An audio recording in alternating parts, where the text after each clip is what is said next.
बिस्मिल्लाहिर्रहमानिर्रहीम। अस्सलामु अलैकुम दोस्तों, उम्मीद करता हूँ आप सब खैरियत से होंगे। तो फ्रेंड्स, वीडियो में जिस तरह आप देख सकते हैं, ये 10 मरला घर जिसकी कंस्ट्रक्शन स्टार्ट है और चौगाठें जो है वो लग रही हैं। तो आज की वीडियो में जो हम इंफॉर्मेशन आप लोगों से शेयर करने वाले हैं वो आपको बताएंगे कि चौगाठों की जो थिकनेस है वो कितनी होनी चाहिए और चौगाठें जो है वो लगाने का बेहतरीन तरीका क्या है। तो वीडियो स्टार्ट करने से पहले हमेशा की तरह आप लोगों से रिक्वेस्ट है, चैनल को लाइक, सब्सक्राइब और शेयर करें। वीडियो स्टार्ट करते हैं। अस्सलाम वालेकुम। वालेकुम सलाम। वकार भाई कैसे हैं आप? ठीक हैं? तबीयत कैसी है आपकी? ठीक भाई। तो फ्रेंड्स, ये वकार भाई जिस तरह आप इनको पहले भी देखते हैं वीडियो में अक्सर, तो आज इनसे पूछेंगे। तो वकार भाई हमारे दोस्तों से मालूमात शेयर करें कि जो चौगाठ की थिकनेस है, गेज है, वो कितनी होनी चाहिए और ये लगाने का जो बेहतरीन तरीकाकार है वो क्या है? सर, तरीका तो सब एक जैसा ही होता है लगाने का। अच्छा। लेकिन ये जो 16 गेज और 14 गेज जो है ना, ये चौगाठ मजबूत है। बाकी 18 गेज भी तकरीबन ठीक है। बाकी लोग जो मकान बना के बेचते हैं ना, वो 20 गेज की, 22 गेज की लगा देते हैं।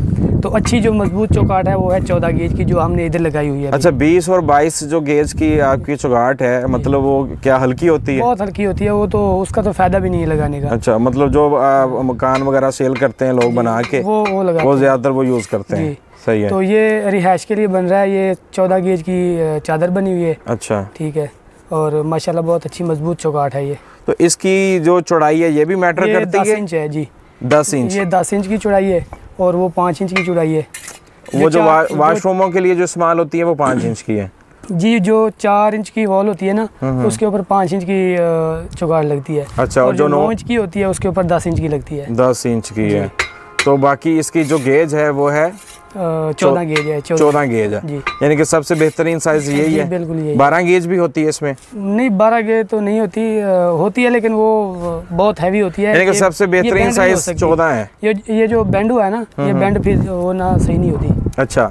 तो ये जैसे मतलब मालिक मकान ये तैयार करवाते हैं वेल्डिंग वाले से, तो तैयार करने का तरीकाकार क्या है? कोई जिस तरह ये आप नीचे देख सकते हैं कि ये सरिये लगा, स्टील लगा हुआ है जी। ये सरिये तो कुछ लोग ये नहीं भी लगाते, वो लगा देते हैं, पैप लगा देते हैं, दूसरे एंगल होते हैं वो लगाते हैं। बस ये तो इसके जो ना वो साइज का होता है कि भाई नीचे जो साइज लगा होता है ना, वो यानी कि खराब ना हो। अच्छा। जो नीचे साइज ऊपर साइज एक जैसा रखता है ना, इसीलिए फिर।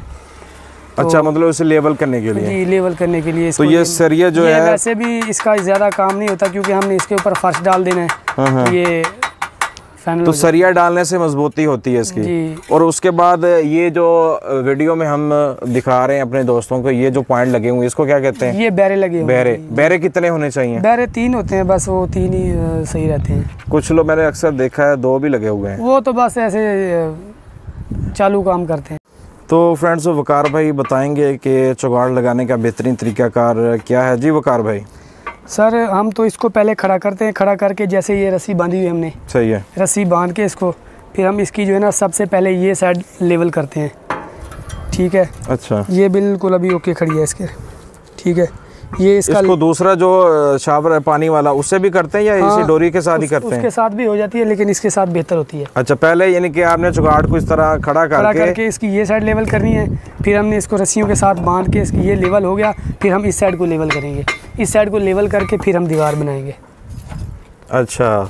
तो साथ इस सपोर्ट के लिए आपने ये रस्सी बांध देनी है। ऐसे भी रस्सी, जैसे वो रस्सी बांधी। ये फ्रेंड्स जिस तरह के आप वीडियो में देख सकते हैं, ये सपोर्ट के लिए रस्सी बांधी हुई है और उसके बाद लेवल करने के बाद साथ जो है वो इसकी चुनाई स्टार्ट हो जाती है। ऐसे ही है? जी जी।